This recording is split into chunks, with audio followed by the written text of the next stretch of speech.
ಇದು ಸಾಲಿಗ್ರಾಮದಿಂದ ಆಗಿರುವಂಥ ಮೂರ್ತಿ. ಹಾಗೂ ಒಂದು ವಿಶೇಷ ಅಂದರೆ ಉಗ್ರ ನರಸಿಂಹ.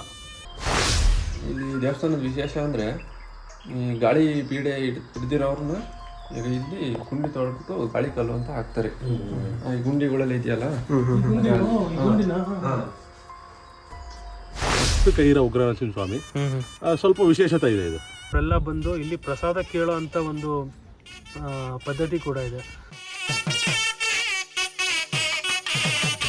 ನಂಬಿದ್ರೆ ಮಾತ್ರ ಕೈ ಬಿಡಲ್ಲ, ಅಷ್ಟಿಲ್ದಲೇ ಜನ ಇಷ್ಟ ಅಂತ ಬರಲ್ಲ. ಸಾಮಾನ್ಯವಾಗಿ ದೇವಸ್ಥಾನ ಬಂದು ಎವ್ರಿ ಡೇ ಓಪನ್ ಇರುತ್ತೆ. ಬೆಳಗ್ಗೆ ಒಂದು 7 ಗಂಟೆಗೆ ವಿಶೇಷವಾಗಿ ಪೂಜೆ ಸ್ಟಾರ್ಟ್ ಮಾಡ್ತಾರೆ. Poor maintenance. ಶೌಚಾಲಯ ನೋಡಿದ್ರೆ ಅಲ್ಲಿ ಹೋಗಕ್ಕೆ ಯಾರಿಗೂ ಮನಸ್ಸು ಬರಲ್ಲ ಅಲ್ಲಿ. ಎಲ್ಲ ಬಂದು ಹೊರಗಡೆ ಬಂದು ಎಲ್ಲ ಹೊರಗಡೆ ಗಲೀಜು ಮಾಡ್ತಾರೆ. ಇದು ನೆಲೆದೇವರು ಕೆಂಚರಾಯ ಸ್ವಾಮಿ ಅಂತ. ತುಂಬ ಮಂಜು ಕವಿದಿರುತ್ತೆ. ನಿಮಗೆ 8-9 ಗಂಟೆ ಆದರೂ ಮಂಜು ಬಿಡೋದೇ ಇಲ್ಲ. ನೀವು ಮಲೆನಾಡಲ್ಲಿ ಏನು ಫೀಲ್ ಆಗುತ್ತೋ ನಿಮಗೆ ಆ ಫೀಲಿಂಗ್ ಇಲ್ಲಿ ಸಿಗುತ್ತೆ ನಿಮಗೆ. ಮುಂದಿನ ಪೀಳಿಗೆಗೆ ಏನು ಕೊಡೋಕ್ಕೆ ಇಲ್ಲ ನಮ್ಮ ಹತ್ರ.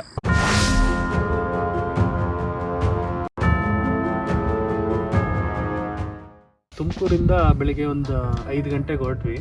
ಹತ್ಯಾಳ್ ಅನ್ನೋ ಪ್ಲೇಸ್ ಇದು. ಬಾಯಿ ಮುಚ್ಚು.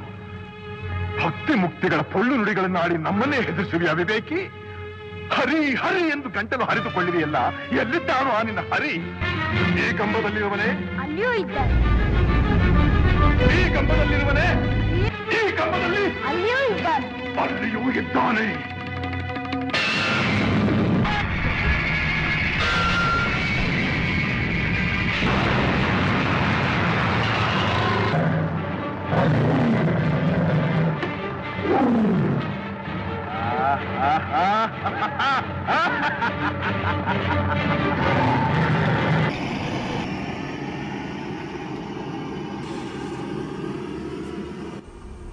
ಗುಬ್ಬಿಯಲ್ಲಿ ಒಂದು ಸ್ಮಾಲ್ ಟೀ ಬ್ರೇಕ್ ತೊಗೊಂಡ್ವಿ. ಬರ್ಬೇಕಾದ್ರೆ ಮಾರ್ನಿಂಗ್ ನೋಡೋದ್ರೆ ಹೆಂಗಿತ್ತು ಅಂದರೆ, ಈಗ ನಾವು ಮಲೆನಾಡು, ಕೊಡಗು, ಶಿವಮೊಗ್ಗ, ಚಿಕ್ಕಮಂಗ್ಳೂರು ಕಡೆ ಹೋಗ್ತೀವಲ್ಲ, ಆ ಅಟ್ಮಾಸ್ಫಿಯರ್ ಬಂದು ಇಲ್ಲೇ ಸಿಗ್ತಾ ಇದೆ ನಮಗೆ. ನಾವು ಅಷ್ಟು ದೂರ ಹೋಗೋ ಅವಶ್ಯಕತೆನೇ ಇಲ್ಲ. ಅಲ್ಲಿ ದಾರಿಲಿ ಬರ್ಬೇಕಾರಂತೂ ಆಲ್ಮೋಸ್ಟ್ ನಾವು ಮರ್ತೋಗ್ಬಿಟ್ವಿ ಯಾವ ರೋಡಲ್ಲಿ ಹೋಗ್ತಾ ಇದೀವಿ. ಎಲ್ಲೋ ಘಾಟ್ ಸೆಕ್ಷನ್ ಅಲ್ಲಿ ಹೋಗ್ತಾ ಇದೀವಿ. ಮಲೆನಾಡಿನ ಸ್ವರ್ಗ ಅಂತಾರಲ್ಲ, ಅದು ಇಲ್ಲೇ ಸಿಗ್ತಾ ಇದೆ. ಹೌದು ಹೌದು.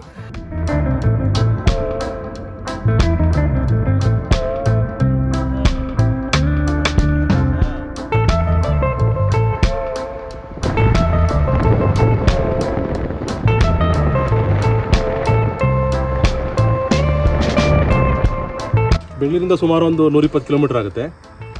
ತುಮಕೂರಿಂದ ಬಂದರೆ 50 ಕಿಲೋಮೀಟರ್ ಆಗುತ್ತೆ. ತುಮಕೂರಿಂದ ಶಿವಮೊಗ್ಗ ರೋಡಲ್ಲಿ ಬಂದರೆ ಟೋಲ್ ಗೇಟ್ ಸಿಗುತ್ತೆ ನಿಮಗೆ. ಕೊಂಡ್ಲಿ ಕ್ರಾಸ್ ಆದಮೇಲೆ ಟೋಲ್ ಗೇಟ್ ಸಿಗುತ್ತೆ. ಅಲ್ಲಿ ಯೂ ಟರ್ನ್ ಮಾಡ್ಕೊಂಡು ಬಂದರೆ ಸೊ ಈ ದೇವಸ್ಥಾನಕ್ಕೆ ಎಡಗಡೆನಲ್ಲಿ ಎಂಟ್ರಿ ಸಿಗುತ್ತೆ. ಅಲ್ಲಿ ಆರ್ಚ್ ಇದೆ ನಿಮಗೆ.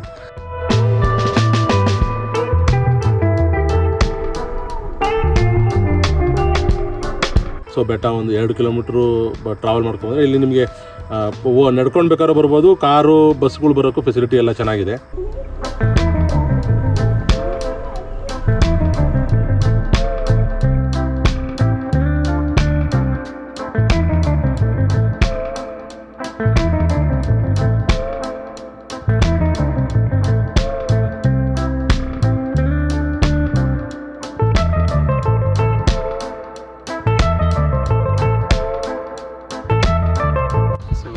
ಮೇಲ್ಗಡೆ ಬಂದರೆ ಇಲ್ಲಿ ದೇವಸ್ಥಾನದ ಮುಂದೆನೇ ನಿಮಗೆ ಪಾರ್ಕಿಂಗ್ ವ್ಯವಸ್ಥೆ ಎಲ್ಲ ಇದೆ. ಅಂದರೆ ರೋಡ್ ಇದೆ, ರೋಡಲ್ಲೆಲ್ಲ ನೀವು ನಿಲ್ಲಿಸ್ಕೊಂಡು ಬರ್ಬೋದು.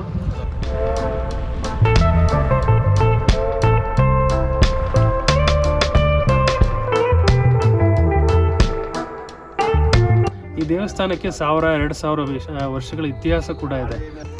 ಆವಾಗ ಇದಕ್ಕೆ ರಜತಾದ್ರಿಪುರ ಅಂತ ಕರಿತಾ ಇದ್ರು. ಇವಾಗಲೂ ನೀವು ಅಲ್ಲಲ್ಲೇ ಬೋರ್ಡ್ಗಳನ್ನೆಲ್ಲ ನೋಡಿದ್ರೆ ರಜತಾದ್ರಿಪುರ ಅಂತಲೇ ಬರೆದಿದ್ದಾರೆ. ಸೊ ಯಾರಿಗೆ ಯಾವ ವರ್ಷದಲ್ಲಿ ಇದು ಪ್ರತಿಷ್ಠಾಪನೆ ಆಗಿದೆ ಗೊತ್ತಿಲ್ಲ. ಕೆಲವರು ಮೋಸ್ಟ್ಲಿ ಚೋಳರ ಕಾಲದಲ್ಲಿ ಈ ದೇವಸ್ಥಾನ ಕಟ್ಟಿರಬಹುದು ಅಂತ ಹೇಳ್ತಾರೆ. 2009ನೇ ಇಸ್ವಿಲಿ ಈ ದೇವಸ್ಥಾನ ಬಂದು ಜೀರ್ಣೋದ್ಧಾರಗೊಳ್ಳುತ್ತೆ. ಇತ್ತೀಚೆಗೆ ಎಲ್ಲ ಧಾರ್ಮಿಕ ದತ್ತೆ ಇಲಾಖೆಗೆಲ್ಲ ಆದ್ಮೇಲಿಂದ ಮೆಟ್ಲೆಲ್ಲ ಹಾಕಿಸಿ ಒಂದು 80 ಮೆಟ್ಲು ಹಾಕಿದ್ದಾರೆ ದೇವಸ್ಥಾನದ ಮೇಲೆ ಹೋಗೋಕ್ಕೆ.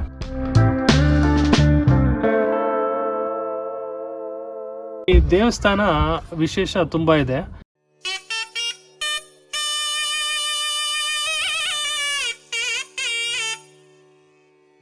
ಸಾಲಿಗ್ರಾಮ ಶಿಲೆಯಿಂದ ಮಾಡಿರೋ ಉಗ್ರ ನರಸಿಂಹ ಸ್ವಾಮಿ ಇದೆ.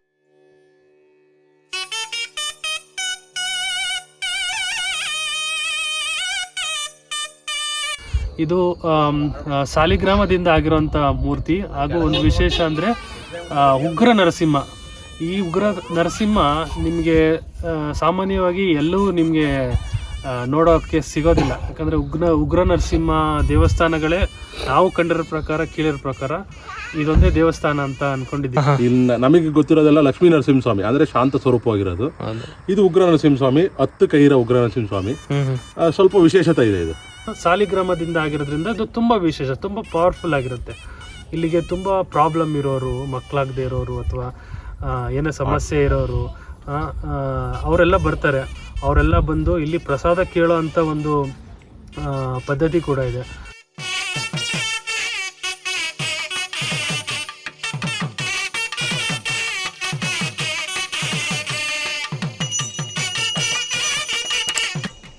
ದೇವರಿಗೆ 10 ಭುಜ ಇರೋದ್ರಿಂದ ಹತ್ಯಾಳು ಅಂತ ಹೆಸರು ಬಂತು. ಗಾಳಿ ಪೀಡೆ ಪಿಶಾಚಿಗಳಿಗೆ ಈ ಸ್ವಾಮಿ ಬಂದು ಸಿಂಹ ಸ್ವಪ್ನವಾಗಿ ನಿಲ್ತಾರೆ, ಒಡೆದೋಡಿಸ್ಬಿಡ್ತಾರೆ. ಹಾಗಾಗಿ ಈ ಸ್ವಾಮಿನ ಗಾಳಿ ಗಂಡ ಅಂತ ಕೂಡ ಕರೀತಾರೆ.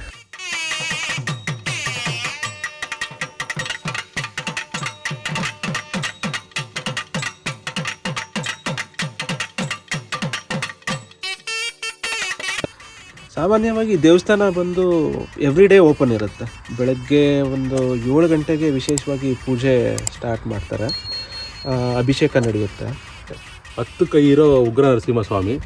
ಸೊ ನಾವು ಯಾವಾಗಲೂ ನೋಡಬೇಕು ಅಂದಾಗ ಅಲಂಕಾರದ ಹೂವಿನ ಅಲಂಕಾರದಲ್ಲಿ ಮಾಡಿರ್ತಾರೆ. ಸೊ ಅವಾಗ ನಮಗದು ಸಂಪೂರ್ಣವಾಗಿ ಕಾಣಲ್ಲ. ನಾವು ಅದೇ ಬೆಳಗ್ಗೆ ಮಂಗಳಾರತಿ ಟೈಮಲ್ಲಿ, ಅಭಿಷೇಕ ಟೈಮಲ್ಲಿ ಬಂದು ನೋಡಿದಾಗ ಸೊ ಅದು ಪೂರ್ಣ ಸ್ವರೂಪವನ್ನು ನಾವು ನೋಡ್ಬೋದು. ಹಿರಣ್ಯಕಶಿಪುನ ತೊಡೆ ಮೇಲೆ ಇಟ್ಕೊಂಡು ಹೊಟ್ಟೆನ ಬಗಿತಾ ಇರೋಂಥ ದೃಶ್ಯವನ್ನು ನಾವು ವಿಗ್ರಹದಲ್ಲಿ ಕಾಣ್ಬೋದು. 10 ಗಂಟೆಯಿಂದ ಮಧ್ಯಾಹ್ನ 12 ಗಂಟೆವರೆಗೂ ಸಾಮಾನ್ಯವಾಗಿ ಜನ ಬರ್ತಾನೆ ಇರ್ತಾರೆ.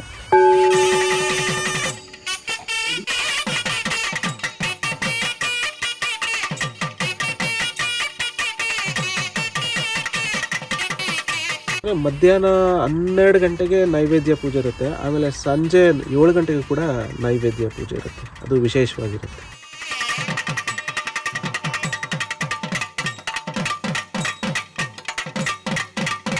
ಇನ್ನೊಂದು ವಿಸ್ಮಯಕಾರಿ ಸಂಗತಿ ಇಲ್ಲಿ ಅಂತಂದರೆ, ಮಧ್ಯಾಹ್ನ 12 ಗಂಟೆಗೆ ನೈವೇದ್ಯ ಪೂಜೆ ನಡೆಯುತ್ತಲ್ಲ, ಆ ಟೈಮಲ್ಲಿ ಜಾಗಟೆ ಗಂಟೆಗಳ ಸದ್ದು ಸ್ಟಾರ್ಟ್ ಆಗೋ ಟೈಮಲ್ಲಿ ಕರೆಕ್ಟಾಗಿ 10 ಶ್ವಾನಗಳು ಬಂದು ಬೊಗಳಕ್ಕೆ ಶುರು ಮಾಡ್ತವೆ. ಅವು ಪೂಜೆ ಮುಗಿಯೋವರೆಗೂ ಕಂಟಿನ್ಯೂಯಸ್ ಬೊಗಳ್ತಾನೇ ಇರ್ತವೆ. ಸೊ ಇದು ಇವಾಗಿಂದಲ್ಲ, ಭಾಳ ವರ್ಷಗಳಿಂದ ನಿರಂತರವಾಗಿ ನಡ್ಕೊಂಡೇ ಬಂದಿದೆ ಇಲ್ಲಿ.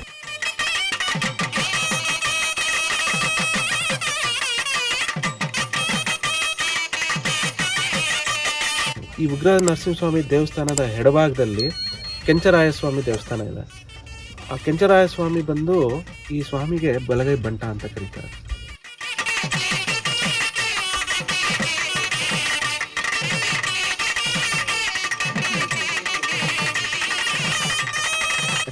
ಈ ಉಗ್ರ ನರಸಿಂಹ ಸ್ವಾಮಿಗೆ ಎಷ್ಟು ಇತಿಹಾಸ ಇದೆಯೋ, ಆ ಕೆಂಚರಾಯ ಸ್ವಾಮಿ ದೇವಸ್ಥಾನಕ್ಕೂ ಅಷ್ಟೇ ಇತಿಹಾಸ ಇದೆ. ಈ ಕೆಂಚರಾಯ ಸ್ವಾಮಿ ದೇವಸ್ಥಾನದ ವಿಶೇಷ ಏನು ಅಂದರೆ, ಯಾರಿಗಾದರೂ ಭೂತ ಪ್ರೇತ ಕಾಟ ಮತ್ತು ಏನಾದರೂ ಕೆಟ್ಟದಾಗಿರುತ್ತಲ್ಲ, ಅವ್ರಿಗೆ ಬಂದರೆ ಅವ್ರಿಗೆ ಪರಿಹಾರ ಮಾಡಿಕೊಡ್ತಾರೆ.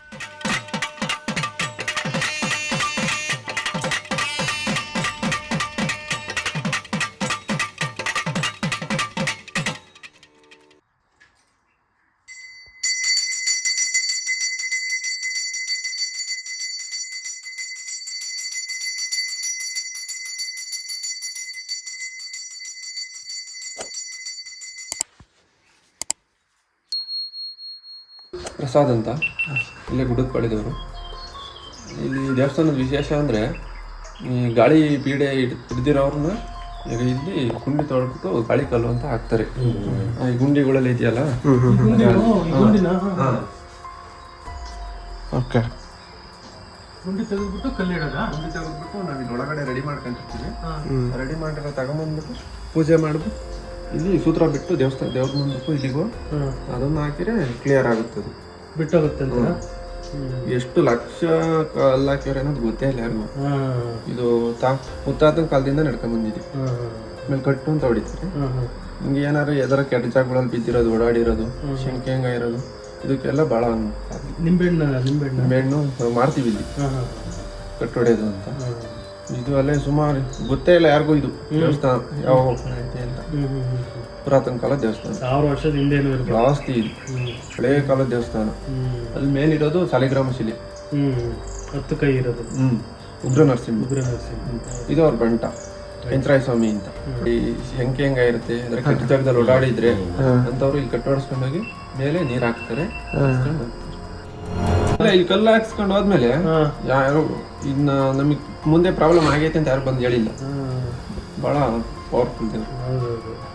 ಅಂದ್ರೆ ಯಾವ ದಿನ ಬರ್ಬೇಕು ಸ್ವಾಮಿ? ಯಾವ ತರ? ಸೋಮವಾರ ಒಂದಿನ ಬಿಟ್ಟು, ಸೋಮವಾರ ಒಂದಿನ ಹಾಕಲ್ಲ, ಇನ್ನು ಯಾವತ್ ಬೇಕಾದ್ರೂ ಹಾಕ್ತೀವಿ.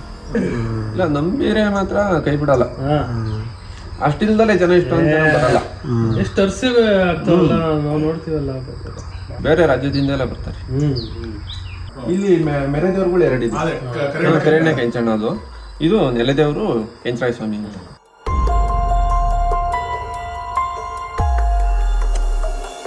ಒಂದು ಸ್ಟೋರಿ ಇದೆಯಲ್ಲ, ಯಾವಾಗಲೂ ಒಂದ್ಸರಿ ದೇವ್ರನ್ನ ಆಚೆ ಕರ್ಕೊಂಡು ಮೆರವಣಿಗೆ ಮಾಡ್ಬೇಕಾದ್ರೆ ಅಲ್ಲಿ ಮೇಲಿದೆ ಅದು.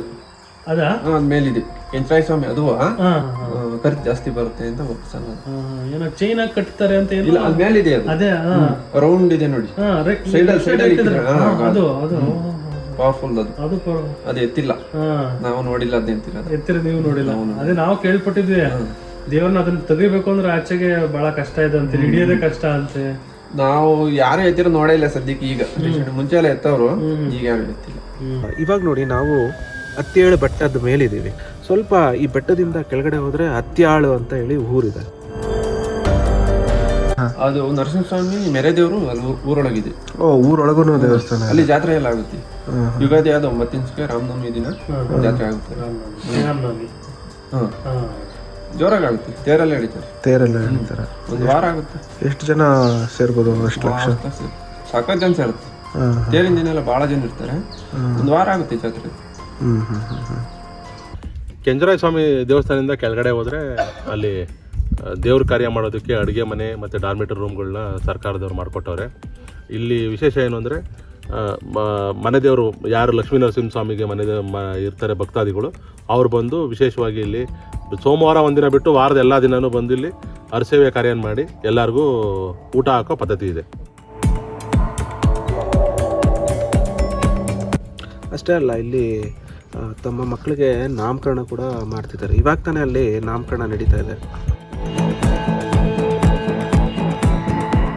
ಹುಟ್ಟಿದ ಮಕ್ಕಳಿಗೆ ಮಂಡೆ ಕೂಡ ಕೊಡ್ತಾರೆ ಭಕ್ತಾದಿಗಳು. ದೇವಸ್ಥಾನ ಬಂದು ಬೆಟ್ಟದ ಮೇಲಿದೆ ನೋಡಿ. ಬೆಟ್ಟದ ಮೇಲೆ ಇರೋದ್ರಿಂದ ಇಲ್ಲಿ ನಿಂತ್ಕೊಂಡು ನಾವು ಸುತ್ತಮುತ್ತ ನೋಡಿದ್ರೆ ನಾವು ಆಲ್ಮೋಸ್ಟ್ ಮಲೆನಾಡಲ್ಲಿ ಇದೀವೇನೋ ಅಂತ. ತುಂಬ ಹಸಿರಾಗಿರೋ ಬೆಟ್ಟ ಗುಡ್ಡ ಕಾಣಿಸುತ್ತೆ ನಿಮಗೆ. ಆಮೇಲೆ ಇದು ಫಾರೆಸ್ಟ್ ಆಗಿರೋದ್ರಿಂದ ಒಳ್ಳೆ ಗಿಡ ಮರಗಳು ನೋಡ್ಬೋದು. ಮತ್ತು ನೀವು ಇದು ನವಂಬರ್ ಡಿಸೆಂಬರಲ್ಲಿ ಬಂದರೆ ತುಂಬ ಮಂಜು ಕವಿದಿರುತ್ತೆ. ನಿಮಗೆ 8-9 ಗಂಟೆ ಆದರೂ ಮಂಜು ಬಿಡೋದೇ ಇಲ್ಲ. ನೀವು ಮಲೆನಾಡಲ್ಲಿ ಏನು ಫೀಲ್ ಆಗುತ್ತೋ ನಿಮಗೆ ಆ ಫೀಲಿಂಗ್ ಇಲ್ಲಿ ಸಿಗುತ್ತೆ ನಿಮಗೆ.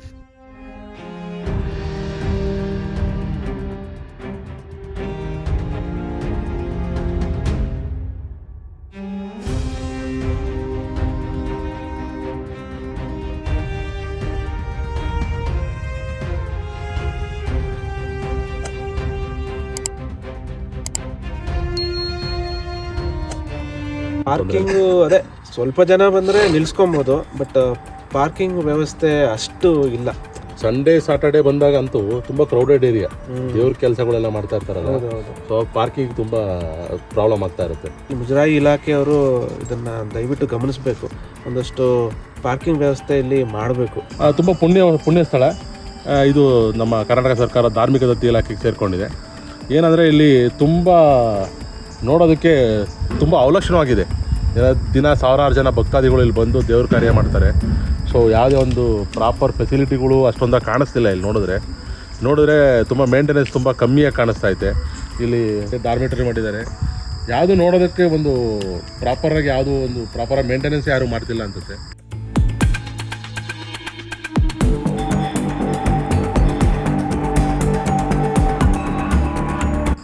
Poor maintenance. ಶೌಚಾಲಯ ನೋಡಿದ್ರೆ ಅಲ್ಲಿ ಹೋಗೋಕ್ಕೆ ಯಾರಿಗೂ ಮನಸ್ಸು ಬರಲ್ಲ ಅಲ್ಲಿಗೆ. ಸೊ ಎಲ್ಲ ಬಂದು ಹೊರಗಡೆ ಗಲೀಜು ಮಾಡ್ತಾರೆ. ತುಂಬ ಜನಗಳು ಏನಂದರೆ ಅಲ್ಲಿ ಹೋಗೋಕ್ಕಾಗ್ದಿರೋ ಕಾರಣದಿಂದ ಇಲ್ಲಿ ತುಂಬ ಹೊರಗಡೆ ರೋಡ್ ಸೈಡಲ್ಲಿ ಆ ಕಡೆ ಗಿಡಗಳು ಇದರಲ್ಲೆಲ್ಲ ತುಂಬ ಗಲೀಜು ಮಾಡಿ ಹೋಗ್ತಾ ಇದ್ದಾರೆ. ಬಂದವ್ರಿಗೆ ಸ್ವಲ್ಪ ಅದು ಅವಲಕ್ಷಣ ಕಾಣುತ್ತೆ. ಮತ್ತು ಇಲ್ಲೆಲ್ಲ ಏನಂದರೆ ಬಂದು ದೇವ್ರ ಕಾರ್ಯ ಮಾಡಿ ಅಡುಗೆ ಮಾಡ್ಕೊಂಡು ಊಟ ಮಾಡೋವಂಥ ಜಾಗ, ಅಲ್ಲೆಲ್ಲ ಗಲೀಜಿದ್ದಾಗ ಏನಾಗುತ್ತೆ ಅಂದರೆ ಜನಗಳಿಗೆ ನೋಡಿದವ್ರಿಗೆ ಸ್ವಲ್ಪ ಅಸಹ್ಯ ಅನ್ಸುತ್ತೆ ಇದು. ಆಮೇಲೆ ಬಂದೋಗ ಜನಗಳಿಗೆ ಏನಾಗುತ್ತೆ ಅಂದರೆ ಇಲ್ಲಿ ಬರೋ ಜನಗಳಿಗೆ ಅದು ನೀಟ್ನೆಸ್ ಇಲ್ದಿರೋ ಕಾರಣ ಮತ್ತೆ ಬರಬೇಕು ಅನ್ಸಲ್ಲ. ಯಾವುದೇ ಒಂದು ಪುಣ್ಯ ಸ್ಥಳಕ್ಕೆ ಹೋಗ್ಬೇಕು ಅಂದಾಗ ಮತ್ತೆ ಅಲ್ಲಿ ಹೋಗಬೇಕು ಅನ್ಬೇಕು. ಯಾಕೆಂದರೆ ಅದು ಒಂದು ಅಟ್ರಾಕ್ಷನ್ ಆಗಿರ್ತೈತೆ ಎಲ್ಲರಿಗೂ. ಸೊ ಆ ಥರದ್ದು ಸರ್ಕಾರ ಮತ್ತು ಜಿಲ್ಲಾಡಳಿತ ಇದ್ರ ಬಗ್ಗೆ ಗಮನ ಹರಿಸಿ ಸ್ವಲ್ಪ ಇದ್ರ ಬಗ್ಗೆ ಇಂಪ್ರೂವ್ಮೆಂಟ್ ಮಾಡಬೇಕು ಅಂತ ಕೇಳ್ಕೊತೀನಿ. ಮೇಂಟೆನೆನ್ಸ್ ಏನು ಇಲ್ಲ. ಇನ್ನೊಂದೇನು ಅಂದರೆ ಸರ್ಕಾರ ಆಲ್ರೆಡಿ ಎಚ್ಚರಿಕೆ ಬೋರ್ಡ್ಗಳನ್ನ ಹಾಕಿದೆ, ಸೈನ್ ಬೋರ್ಡ್ಸ್ ಎಲ್ಲ ಕಡೆ ಹಾಕಿದ್ದಾರೆ. ಏನಂದರೆ ಎಲ್ಲ ಕೆಲಸನೂ ಸರ್ಕಾರನೇ ಮಾಡೋಕ್ಕಾಗಲ್ಲ. ಇಲ್ಲಿಗೆ ಬರೋ ಜನಗಳು ಅದನ್ನು ಅರ್ಥ ಮಾಡ್ಕೊಬೇಕು. ನಮ್ಮ ಪರಿಸರ ನಾವು ಸ್ವಚ್ಛವಾಗಿ ಇಟ್ಕೊಂಡ್ರೆ ಮುಂದಿನ ಪೀಳಿಗೆಗೆ ಅದು ನಮಗೆ ಯೂಸ್ ಆಗುತ್ತೆ. ಈಗ ನಾವು ಏನೇನು ಅನುಭವಿಸ್ತಾ ಇದ್ದೀವಿ ಅದನ್ನು ನಾವು ನೆಕ್ಸ್ಟ್ ಜನ್ರೇಷನ್ಗೆ ಗಿಫ್ಟಾಗಿ ಕೊಡಬೇಕು ಅವ್ರಿಗೆ. ಬಟ್ ನಾವೇ ಹಾಳು ಮಾಡಿಬಿಟ್ರೆ ಮುಂದಿನ ಪೀಳಿಗೆ ಅನ್ನೋದೇ ಇರಲ್ಲ. ಮುಂದಿನ ಪೀಳಿಗೆಗೆ ಏನು ಕೊಡೋಕ್ಕೆ ಇಲ್ಲ ನಮ್ಮ ಹತ್ರ.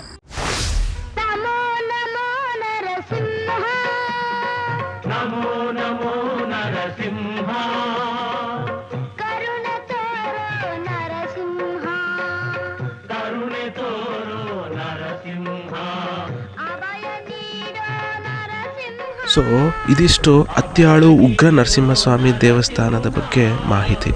ಸೊ ಈ ಎಪಿಸೋಡು ನಿಮಗೆ ಇಷ್ಟ ಆಯಿತು ಅಂತ ಭಾವಿಸ್ತೀವಿ. ಇಷ್ಟ ಆದರೆ ಈ ವಿಡಿಯೋಗೊಂದು ಲೈಕ್ ಕೊಡಿ, ಕಮೆಂಟ್ ಮಾಡಿ ಹಾಗೂ ಈ ಚಾನಲ್ಗೆ ಸಬ್ಸ್ಕ್ರೈಬ್ ಮಾಡಿ. Thank you.